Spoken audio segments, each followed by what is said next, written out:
Welcome po sa aking vlog. Ayan po, naku magandang hapon. Ang vlog ko po ngayon ay gusto ko po i-share sa inyo yung yung taong nagbigay sa akin nito. Kasi mag-birthday ako nitong month May.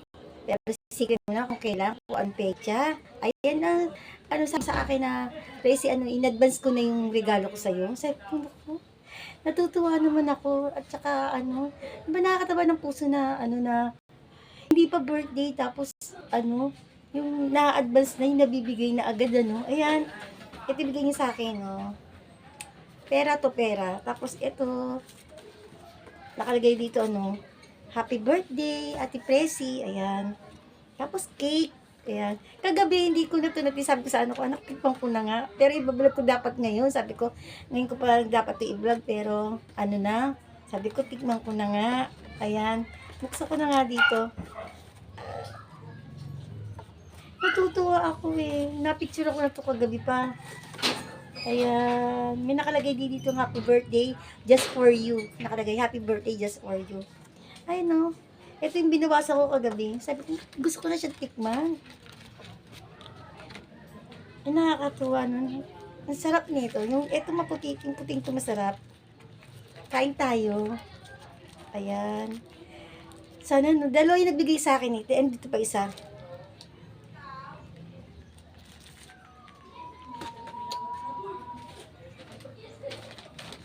Masarap siya para siyang yung sa donut, yung smidget, yung ganun.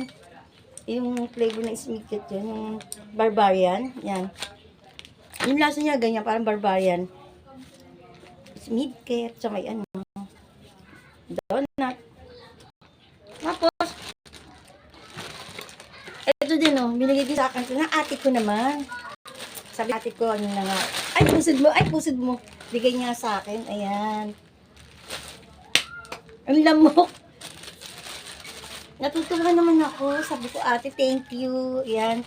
Sabi ko, nakakatuwa, yung bang hindi mo pa birthday, pero may dumarating na. Sana sa birthday ko, may magbigay din sa akin. Nakakatawa talaga ng puso pagka nabibigyan ka. Parang nararamdaman mo na mahal ka niya, na importante ka sa mga taong niya, no?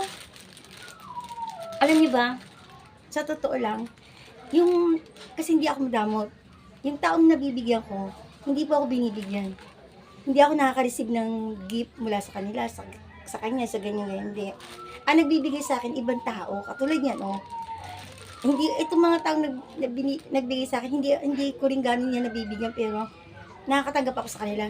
Sa mga taong nabibigyan ko, dun pa ako hindi nakakatanggap. Kasabihan talaga yun, pero hindi ako nagdadamdam kasi, yun yung kasabihan din bang, nagbigay ka doon sa tao, huwag mong expect na bibigyan ka rin niya. Mag-give back sa'yo, ganyan. Hindi ka mag-give back sa'yo. Ang Panginoon Diyos ang nakakalam niyo kung sino yung taong magbibigay sa'yo. Ito hindi ko in-expect, Wala pang birthday, pero meron na, di ba? Ayun. Tapos, maganda rin yung hindi madamot kasi, may dumarating din na blessing, di ba? May dumarating na blessing din sa atin. Ayan, salamat. Salamat sa ate ko at doon sa nagbigay nito. Hindi ko babanggitin pangalan kasi baka may magselos. Ay, ganyan ako pag may nagbibigay sa akin, di ba, mula pang Pasko hanggang bagong taon, nakakatanggap na ako, February, nakakatanggap pa rin ako ng regalo, pero hindi ko na binabanggit, pati yata March, nakakatanggap pa ako, nabibigla ako, nagugulat ako, kasi yun nga yun nga yung pananaw ko sa buhay na, kasi hindi ako madamot, kaya, yung mga nagbibigay sa akin, yung mga binibigyan ko, hindi ko in-expect na bigyan ako, yung iba ang nakakapagbigay sa akin. Ganun talaga yung kasabihan. Alam ko nakaka-relate kayo dyan. Eto, hindi ko nababanggit yung pangalan kasi nga baka may mga hindi siya nabigyan, tapos ako nabigyan, di ba? Ayoko ng ganun. Kasamaan ng loob, ganyan, magtatampuhan. Ayan, kain po.